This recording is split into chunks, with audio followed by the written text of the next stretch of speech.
ነው? የተፈጠረ ነገር አለ እንዴ? አረ ምንም የለም። የኔ ሰለቸኝ። ድራማችሁ በጣም ሰልችቶኛል። በዚህ ሁኔታ መቀጠል አልችልም። ምን ነው እናቴ? የኔ ልጅ መሆንሽን ተጠራጥሬያለሁ። ልንገርሽ እውነቱን፣ ልጅ አትመስኝም ጭራሽ። ምን እናቴ? ቆይ እኔ ልጅሽ አይደለሁ? አዎ፣ በዚህ ሰዓት እንደዛ ብቻ ነው የማስበው። በጣም አዝናለሁ። እኔ ቆይ እንደ ልጅ ማልታይበት ቤት ምን እሰራለሁ? ቁጭ በይ፣ የትም አትሄጂም። ሁለታችሁም አዳምጡ።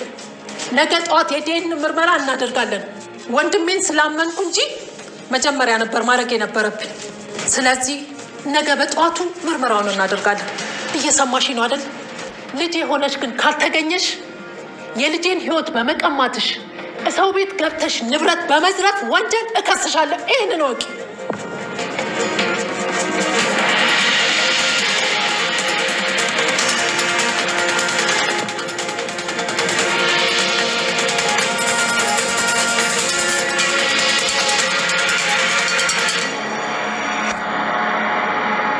በስተመጨረሻም ሰላም እንግዲህ ቃል ልጇ እንዳልሆነች አውቃለች ማለት ነው። ከበፊቱንም እጠራጠር ነበር፣ ነገር ግን ወንድሜን አምኜ ነው እንጂ እዚህ ቤት ውስጥ ዲኤንኤ ሳላስመረምርሽ ማስገባት አልነበረብኝም ብላለች።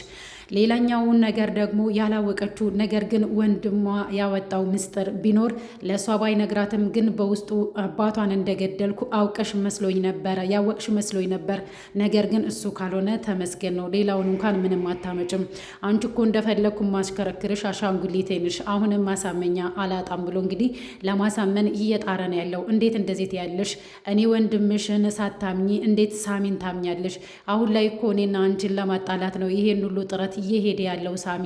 ስለዚህ ሳሚን አምነሽ እኔ ወንድምሽን ልትገፊ ነው እንዴ ብሏታል ማለት ነው። እሷም እስከዛሬ ድረስ ስትጫወቱብኝ ድራማ ይበቃችኋል። ሳሚ ቢሆንም ስለ አንተ ላያውቅ ይችላል፣ ነገር ግን እንዴት ስለ አባባ ላያውቅ ቻለ ብለዋለች ማለት ነው። ይሄን ስትጠይቀው እንግዲህ ምን ነግሯት ይሆን?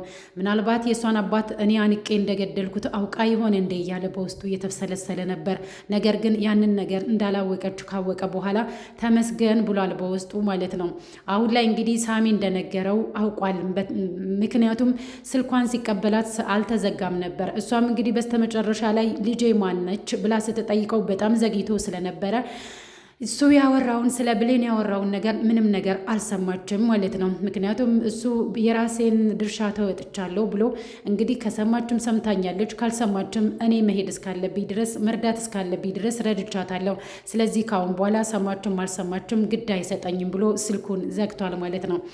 እንግዲህ ያው ወንድሟ ስልኳን ከተቀበላት በኋላ ነበረ ሳሚ ስለ ብሌን የነገራት። ብሌን ናት ልጅሽ፣ እሷ አንቺና ብሌን እንዳትተዋወቁ እያደረጉ ያሉት ጥረት አንቺ መቼ ታውቂና፣ እሱ እያታለለሽ ነው ያለው እስከ ዛሬ ድረስ የአባትሽንም ንብረት ለመውሰድ ብሎ ነው ይሄን ሁሉ ጥረት እየሄደ ያለው ብሎ ሲነግራት በጣም ገርሟት ነበረ። ስለ አንተ ምናልባት ሊያውቅ ይችላል ሳሚ፣ ስለ አባባ ግን ቤት በኩል ሊያውቅ ቻለ ብላ ስትጠይቀው እንግዲህ ኧረ እኔ ምንም የነገርኩትም ነገር የለም፣ እናም ደግሞ ምንም ያደረግኩት ነገር የለም፣ እንዴት እንደዚህ ትይኛለሽ በማለት እንግዲህ አፍጥጦባታል።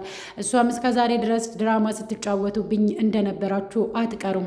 ስለዚህ ሁለታችሁም ስሙኝ የምላችሁን ነገር ነገ ጠዋት ዲኤንኤ ምርመራ እናደርጋለን። ነገር ግን ቃል አንቺም ልጄ ሳትሆኚ ከቀረሽ የልጄን ሕይወት በማበላሸትና ሀብትና ንብረቴን ለመውረስ እዚህ ቤት እንደገባሽ አትቀሪያትም። ስለዚህ በዚህ ወንጀል እከስሻለሁኝ። አንተም ወንድሜ ብትሆን እስከዛሬ ድረስ ላደረጋችሁብኝ ነገር ዋጋ ትከፍላላችሁ ብላ አስጠንቅቃችኋለች። በጣም ደንግጧል ማለት ነው። ገና የወንድሟ ጉድ ይወጣል ማለት ነው። ምክንያቱም ሳሚ አሁን ላይ በቁርጠኝነት ተነስቷል። ቃልም እንግዲህ ተደብቃ ወንድሟና ሰላም ሲጨቃጨቁ፣ አቶ ባህሉና ሰላም ሲጨቃጨቁ ሁሉንም ነገር ሰምታለች። ነገር ግን እንግዲህ ወንድሟ ቃልን ክዷታል ማለት ነው። አቶ ባህሉ በዚህ ልክ እሷን ልጅ ሆና እዛ ቤት እንዳልገባች ከካደ በኋላ እንዴት እንደዚህ ያደርገኛል እንደሚክደኙላ አውቅ ነበረ። እሷ ልጅሽ ካልሆነች እኔ ራሴ ነኝ አንጠልጥዬ ማወጣት፣ እኔ ራሴ ነኝ እምቀጣት እያለ ለሰላም እየተናገረ ነበረ። አንተ እጅ እያለበት እንዴት እሷን ትቀጣታለህ? ስለዚህ የሁለታችሁ ድራማ ሰልችቶኛል። ነገ ጠዋት ዲኤንኤ ምርመራ ማድረግ አለብን። ቃል ግን ልጄ ሆና ካልተገኘች ያልኩህን ነገር በእርግጠኝነት አደርገዋለሁ።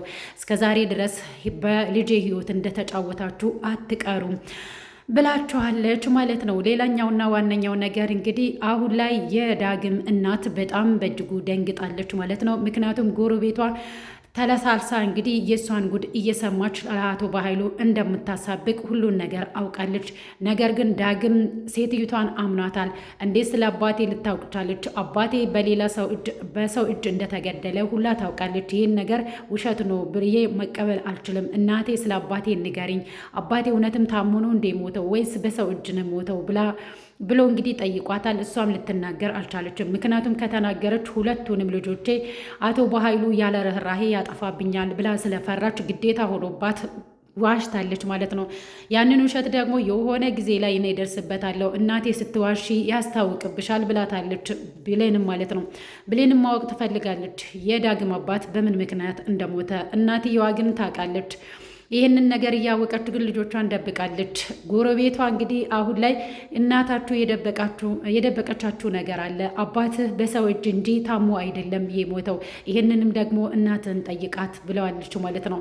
ዳግም እንግዲህ እናቱ ደጋግማ እችን ሴትዮ ከቤት አስወጣልኝ፣ እኔን አትወደኝም እንዴ? እኔን የምትወደኝ ከሆነ እች ሴትዮ አይኗን ማየት አልፈልግም፣ አውጣልኝ ብላ እንግዲህ በግድ እንድትወጣ አድርጋታለች ማለት ነው። ከዛም እንግዲህ ከእናቱ የምትበልጥበት ነገር ስለሌለ ዳግምም ማስወጥቷታል ማለት ነው። መናገር የፈለገችውን ነገር ሳትናገር። ነገር ግን በሩ ከተዘጋ በኋላ ዳግም እመነኝ፣ እናታችሁ ደብቃችኋለች ትልቅ ምስጢር፣ ስለዚህ አባት የሞተበትን ምክንያት ማወቅ አትፈልግም እንዴ ብላ እንግዲህ የዳግምን እናት ለማዋረድ ነበረ እሷ ፍላጎቷ። ነገር ግን ያው እንድታዋርዳት አልፈቀደችላትም። ዳግም እንዲያስወጣት ካደረገች በኋላ እውነቱን እንግዲህ አፋጦ ጠይቋታል ማለት ነው። ዳግም አላመናትም እናቱም። ምክንያቱም አባቴ በሰው እጅ ሞቶ ከሆነ ማን የገደለው ንገሪኝ፣ ገዳዩን እኔ መበቀል እፈልጋለሁ። እኔ ልጁ የአባቴን ገዳይ ካላወቅኩኝ ተኝቼ አላድርም፣ ስለዚህ ብትነግሪኝ ይሻላል ብሏታል።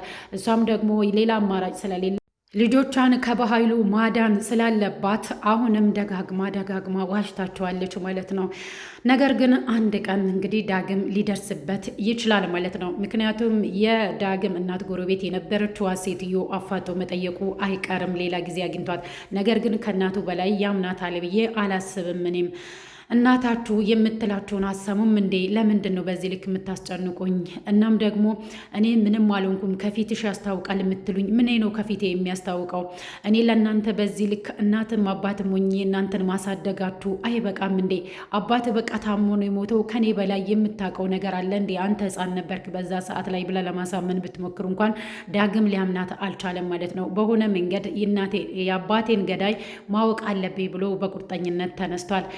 ሌላኛው ነገር እንግዲህ ዳግምና ብሌን በአሁን ሰዓት ላይ አብረን እንደዚህ መቀጠል እንችላለን ወይ ብሎ ሲወያዩ ነበረ። ምክንያቱም ብሌን እንግዲህ ከቃል ጋር በፍቅረኝነት መቀጠል አለብህ፣ የእናቴን ጉዳይ ለማወቅ ግዴታ አንተ የቃል ፍቅረኛ መሆን አለብህ ብላ ባስገደደችው ነገር አሁን ላይ በጣም ቅር ብሎታል።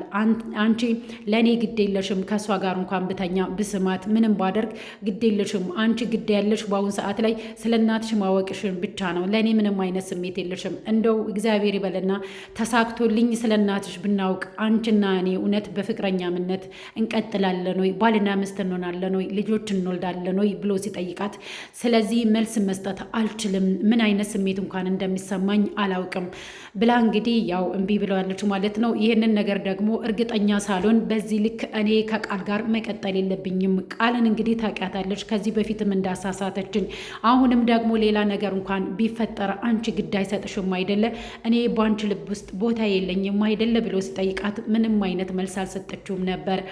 ምክንያቱም እኔ በአሁን ሰዓት ላይ የሚሰማኝ አይነት ምንም አይነት ስሜት የለም ላንተ ብለዋለች። እንደምታፈቅረው እንኳን አታውቅም ማለት ነው። ስለዚህ ይህንን ነገር ሳላውቅ እኔ በዚህ ልክ ከአንቺ መልስ ሳላገኝ ከቃል ጋር መቀጠል አልችልም ብሏታል ማለት ነው። አሁን ላይ እንግዲህ ቃልና ሰላም ምን አይነት ሁኔታ ላይ እንዳሉ ዳግምና ብሌንም አያውቁም ማለት ነው። ምክንያቱም በራሷ መንገድ የቃል ጓደኛ በራሷ መንገድ ሰላም ማወቅ አይቀርም ብላ ነግራት ነበረ ለቃል ማለት ነው። እንግዲህ ቃል ካሁን በኋላ ውርደቷን ልትከናነብ ትችላለች። ነገር ግን አቶ በኃይሉ ምንም ከማድረግ ወደ ኋላ አይልም። ምክንያቱም ሄደው እንኳን ዲኤንኤ ብትመረመር ቃል ዲኤንኤውን ገንዘብ ከፍሎ እንደሚያስቀይር እንግዲህ ይሄ ምንም ጥርጣሬ የለውም ማለት ነው። ምክንያቱም የሰላምን ሀብትና ንብረት ለመውሰድ ሳሚን ደግሞ ለማዋረድ ብዙ ርቀት ነው የሚሄደው ማለት ነው የሰላም ወንድም። ስለዚህ በሆነ መንገድ ካልሆነ በቀር ሰላም አሁንም ሌላ ችግር ውስጥ መግባቷ አይቀርም ማለት ነው። እንግዲህ ብሌን የሰላም ልጅ መሆኗን ብሌንም እንኳን በራሷ ብትጠራጠር፣ ነገር ግን እርግጠኛ አይደለችም። ሰላም ግን ብዙ ጊዜ ቃል ልጇ እንዳልሆነች 100% እንኳን ያው ባይሆንም ነገር ግን ወደ 70% ምንም ቢሆን ትጠራጠራታለች። ከዚህ በፊትም ብላታለች፣ ምንም ልጅ አትመስይም ብላታለች። አሁን ላይ ደግሞ ሳሚ በነገራት ስለ አባቷ ባወቀ ሰዓት ላይ አሁን ላይ እውነትም ሳሚ ያለው ነገር እውነት ነው እንዴ ብላለች። ነገር ግን በስተመጨረሻ ላይ ያልሰማችው ነገር ያው ቅር እንዲያስብላት አስብሏታል። ምክንያቱም ስለ ልጇ አልነገራትም። ሲያወራ የነበረው እንዲሁ ሜዳ ላይ ነበረ ማለት ነው። በስተመጨረሻ ምናልባት ሰላም ሳሚን ለማግኘት ጥረት ካደረገች ስለ ልጇ ማወቅ ትችላለች ማለት ነው። እና ሰላም ግን በብሌን እንደሚሰማት አይነት ስሜት አልተሰማትም። ምክንያቱም ብሌን እናቴ ሰላም ትሆን እንዴ? ለምንድን ነው የተለየ ስሜት የሚሰማኝ? እናቴ እንደሆነች ያህል ነው እኔን እየተሰማኝ ያለው እና ስታጫውተኝ እንዲሁም ደግሞ አስተያየቷ ሁሉ የእናት አስተያየት ነው። ለምንድን ነው በዚህ ልክስ የምትራራልኝ? እያለች እሷ እየተጠራጠረች ነው ያለችው 100% እንኳን ባይሆን ማለት ነው። እና ሰላም በብሌን ልክ እንኳን ስለ ብሌን ብዙም አልተጨነቀችም። ነገር ግን አንድ ጊዜ የሆነ ነገር ብላታለች። የልጆች ጨዋታ እያጫወተቻት ቃልን በልጅነቷ ሳጫወታት የነበረው ይሄ ጨዋታ ነው፣ እኔ እስኪ እኔና አንቺ እንጫወት ብሎ እየተለቃቀሱ በተቃቀፉበት ሰዓት ላይ ምን እንደሆነ አላቅም ልጄን ነው የምትመስይኝ ብላታለች ማለት ነው። ያ ብቻ ነው ጥርጣሬዋ አንድ ጊዜ ላይ። ታዲያ ከዛ በኋላ ሰላም ብዙም ለብሌን ይሄን ያህል አይደለችም። ነገር ግን ብዙ ጊዜ እየደጋገመች ምን ነው ለምን እንደሆነ አላቅም ልክ ልጄ እንደ ልጄ ነው ምሳሳላት ብላ እንግዲህ የሆነ በስስት አይን ነው የምታያት። የጥርጣሬዋ ብዙ ጊዜ ቢሆን ኖሮ ያው ልጇ እንደሆነች 100% እንትንትል ነበረ ማለት ነው፣ ትደርስበት ነበረ። ነገር ግን ከሳሚ ልጇ ብሌን እንደሆነች ባወቀች ሰዓት ላይ ብዙ ትውስታዎች ይመጣላት ነበር። ነገር ግን ያው ሳሚ ማድረግ ያለበትን ነገር አድርጎላታል ማለት ነው። አንቺ የወለድሻትን ልጅ ያውቃል አቶ በኃይሉ። ነገር ግን ሀብትና ንብረትሽን ለመውረስ እንዲሁም ደግሞ የአባትሽን ውርስም ለመውሰድ ነው ቃል ልጅሽ እንደሆነች ይዟት የመጣው ማለት ነው። ነገር ግን የአንቺን ልጅ እሱ ያውቃታል፣ ይተዋወቃሉ፣ በቅርብሽ ላይ ነው ያለችው ብሎ ነግሯታል። እንድትጠራጠርም አድርጓታል ማለት ነው። ውድና የተከበራችሁ የቻናሌ ቤተሰቦች ለዛሬ ያዘጋጀውላችሁ ቪዲዮ ይህንን